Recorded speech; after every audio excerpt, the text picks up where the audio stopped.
Hey friends, thank you so much for joining us for the Daily Treasure podcast. I'm your host, Sharon Betters, and it is a privilege to walk with you for a few minutes on the pathways where God has placed us and to consider carefully what His Word has for us today. He promises to give us what we need when we need it, and it's our prayer that there will be those who are listening who will exclaim, "That is exactly what I needed today." And I hope that if that's the case, that you'll send us a note and you'll let us know how God is using Daily Treasure to encourage you in your own life pathway. Today's devotional is called Perfect Peace, and today's treasure is from Isaiah 26, verses 3 through 4. You keep him in perfect peace, whose mind is stayed on you, because he trusts in you. Trust in the Lord forever, for the Lord God is an everlasting rock. Our world longs for peace, yet it eludes nations. Our hearts are restless, and many people reveal how peaceless they are by their critical and intolerant hearts. Almost every woman I know wrestles with her identity, asking, "Am I enough? What is my purpose? When will it be my turn?" There is often a low-grade feeling that there has to be more, that I need to do and be more. David longed for peace, but instead was a man of war.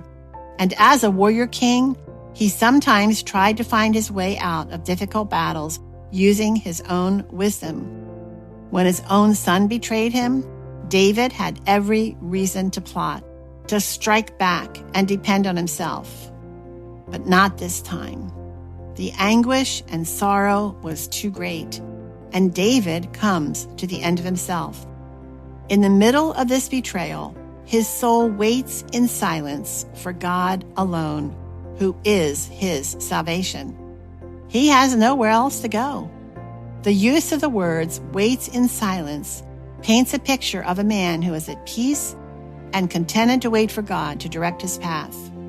How was it possible for David to wait in confident expectation that the Lord had his back? What is the root of David's peace? The grid through which he pushed these devastating circumstances. 4 times in this short psalm, David announces that his peace and rest are rooted in the God of salvation. Psalm 62, verses 1 and 2. For God alone my soul waits in silence. From him comes my salvation. He alone is my rock and my salvation, my fortress. I shall not be greatly shaken. And then in Psalm 62, verses 6 through 7, he only is my rock and my salvation, my fortress. I shall not be shaken. On God rests my salvation and my glory. My mighty rock, my refuge is God. I love that David talks to himself. He reminds his soul that the reason he can trust God in the middle of the darkness is that God is his rescue or salvation.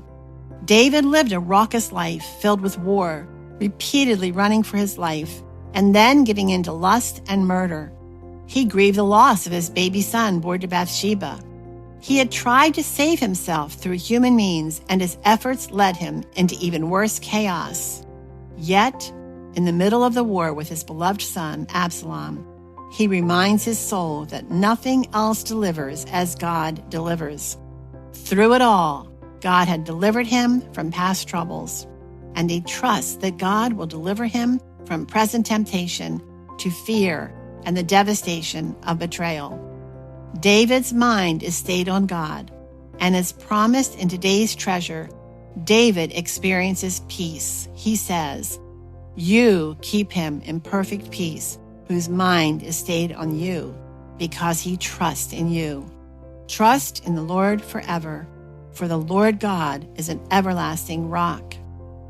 Do you need someone further along in life's journey to call back and tell you from their own experience, God is sovereign and you can trust him? Here is a seasoned and older man proclaiming that there is no other shelter. God alone is his rescue or salvation. Hear him. And Lord, still our restless hearts. Show us how to experience the same kind of peace that David describes. Friends, thanks so much for joining us for this Daily Treasure podcast. And no doubt God is using these messages to help turn your heart toward Jesus in a way that might surprise you, but hopefully is comforting and encouraging. Did you know that according to a 2016 study, about 20% of U.S. adults had chronic pain? That's about 50 million, and I have no doubt that some of you are in those stats. About 20 million of those people lived with debilitating chronic pain, and again, some of you are in those stats. You know, if you've been around Daily Treasure for very long, that we like to introduce you to other resources designed to help turn your heart toward Jesus, and our Help and Hope podcast is one of those.